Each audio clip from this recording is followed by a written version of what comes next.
Olá, caros amigos. Eu sou Gabriel Velasquez e este é o canal O Espiritualista.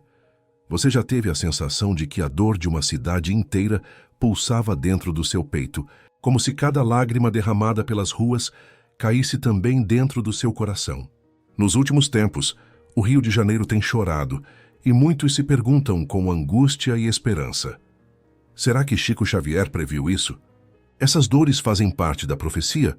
Hoje, neste espaço dedicado à luz, onde as palavras de Chico ainda ressoam como um abrigo para as almas cansadas, vamos mergulhar nas mensagens que ele recebeu dos planos superiores. Vamos compreender o significado espiritual das provas coletivas, o papel vibracional do Rio de Janeiro e, acima de tudo, como transformar o medo em fé, a aflição em aprendizado e o sofrimento em caminho de amor. Se o seu coração acredita que a espiritualidade pode guiar a humanidade, mesmo nas tempestades, então caminhe comigo nessa jornada de reflexão e esperança. Porque há dores que não pertencem apenas a uma casa ou a uma família. Existem dores que atravessam bairros inteiros, que descem pelos morros, sobem pelas avenidas e se espalham como um clamor invisível. Essas são as provas coletivas. Momentos em que a humanidade é chamada não ao desespero, mas ao reencontro com a própria alma. Antes de continuarmos, quero fazer um pedido do coração a você que neste momento enfrenta desafios, seja na saúde, nas finanças ou por alguém que ama e precisa de amparo espiritual. Escreva seu nome completo aqui nos comentários. Nesta sexta-feira, estaremos reunidos em nosso centro espírita em um momento de profunda fé, elevando nossas preces pela sua cura, proteção e libertação. Agora prossigamos.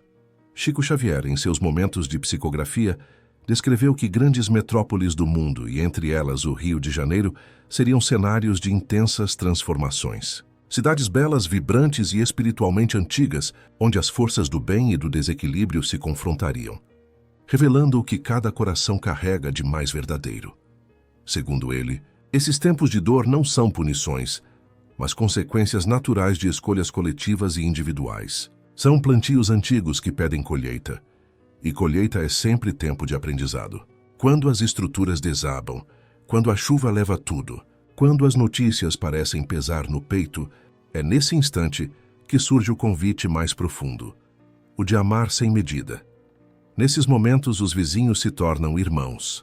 Estranhos se abraçam, pessoas que nunca se olharam passam a dividir o pão, a água, o abrigo e a fé. E então, nas ruas inundadas, nas vielas silenciosas, a compaixão floresce como uma semente que esperava apenas o toque da dor para despertar. Mesmo sob o peso das tragédias, Deus nunca abandona o Rio de Janeiro. Ao contrário, é justamente ali na mistura entre a beleza das montanhas e o clamor humano que a luz espiritual se acende com mais força. O Rio é uma cidade de contrastes intensos e, por isso mesmo, um portal energético de profunda importância. Entre o mar e os morros, entre o samba e o silêncio, há uma vibração antiga.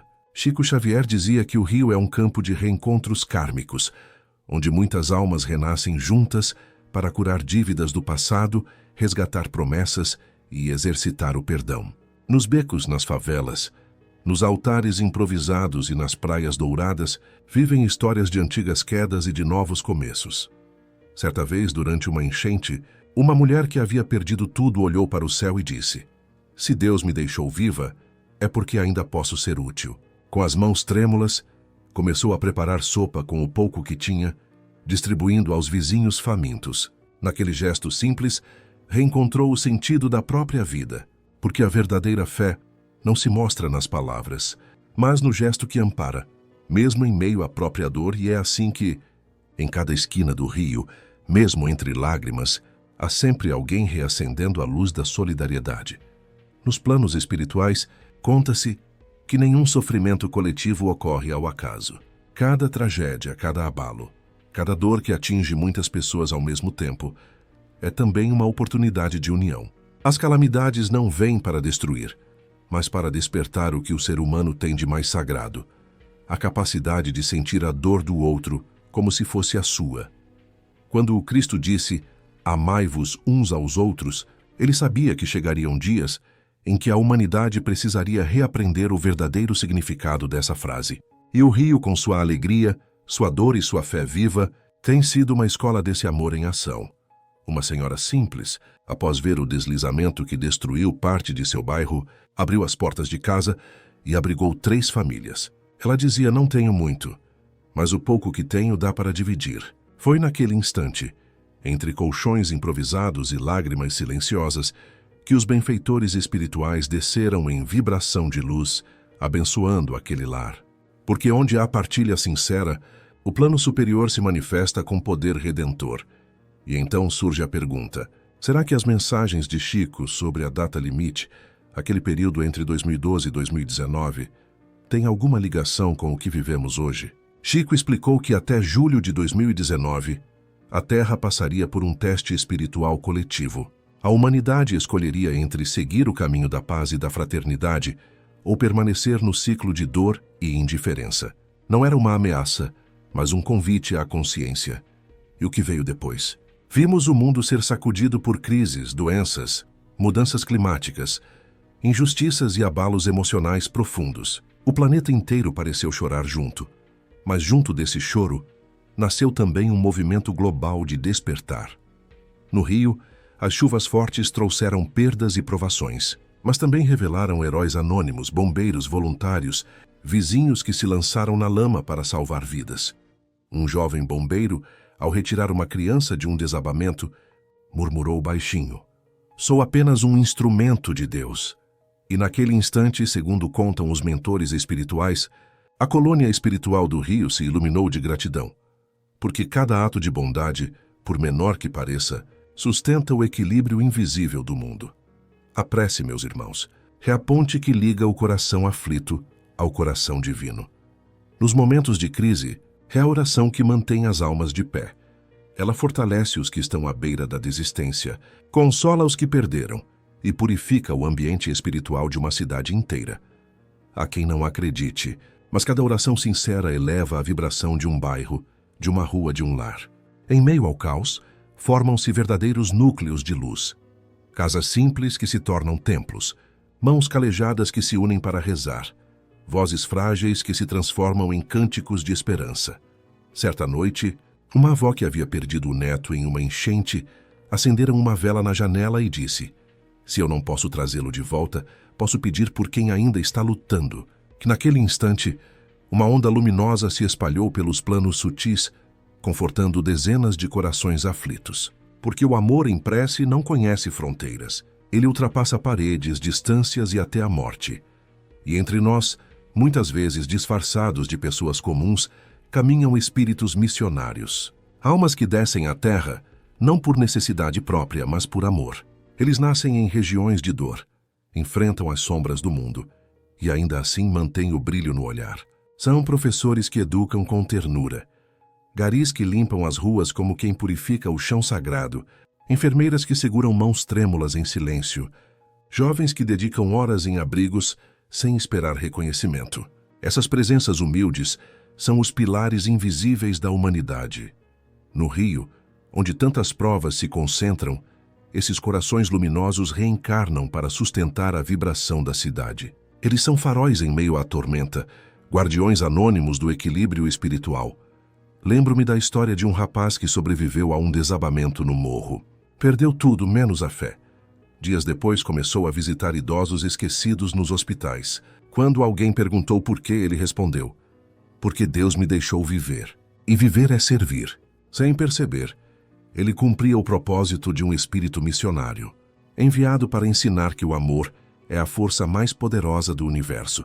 E é isso que Chico Xavier sempre quis nos lembrar, que a dor é apenas o solo onde a compaixão floresce. O sofrimento coletivo não é o fim, é o início de um novo despertar. Se pudéssemos ouvir hoje a voz doce e firme de Chico, talvez ele dissesse aos filhos do Rio: "Não desanimem. Mesmo nas horas mais escuras, a luz divina continua acesa. O Rio é uma terra escolhida. Espíritos antigos reencarnam ali para resgatar débitos, reconstruir caminhos e ensinar o valor da fraternidade. As montanhas que abraçam a cidade são como sentinelas espirituais. O mar que beija suas margens guarda memórias de antigas promessas feitas sob a bênção de Jesus. Nada é em vão. Nenhuma lágrima se perde, Nenhuma dor é esquecida pelo alto.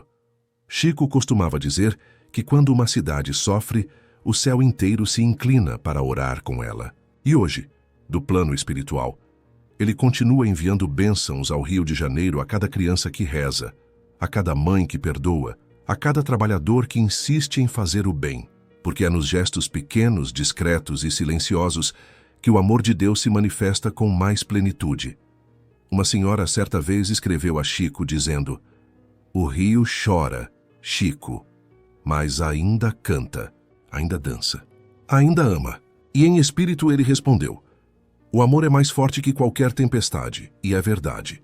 Por mais que o céu se cubra de nuvens, o sol sempre volta a brilhar sobre essa cidade abençoada. Cada gesto de bondade é um tijolo na reconstrução moral do mundo. Cada oração sincera é uma ponte entre o homem e o divino. Cada lágrima recolhida com fé é uma semente de luz lançada na eternidade. Então, filhos do coração, se hoje a dor parece grande, lembrem-se, é o amor que sustenta o céu e mantém a terra de pé. Sigam acreditando, sigam ajudando, sigam orando, porque quando um coração se ilumina, toda uma cidade renasce um pouco." E se esta mensagem trouxe paz ao seu espírito, mantenha-se conosco nesta corrente de fé. Deixe nos comentários o nome de alguém que precise de luz, especialmente quem vive no rio ou atravessa uma prova difícil. Unidos em prece, podemos transformar lágrimas em bênçãos e dor em esperança. A jornada espiritual do Rio de Janeiro continua feita de desafios, mas também de milagres diários. E enquanto houver uma alma orando com amor, o Cristo continuará caminhando entre as águas e os morros, abençoando cada vida com a promessa da renovação.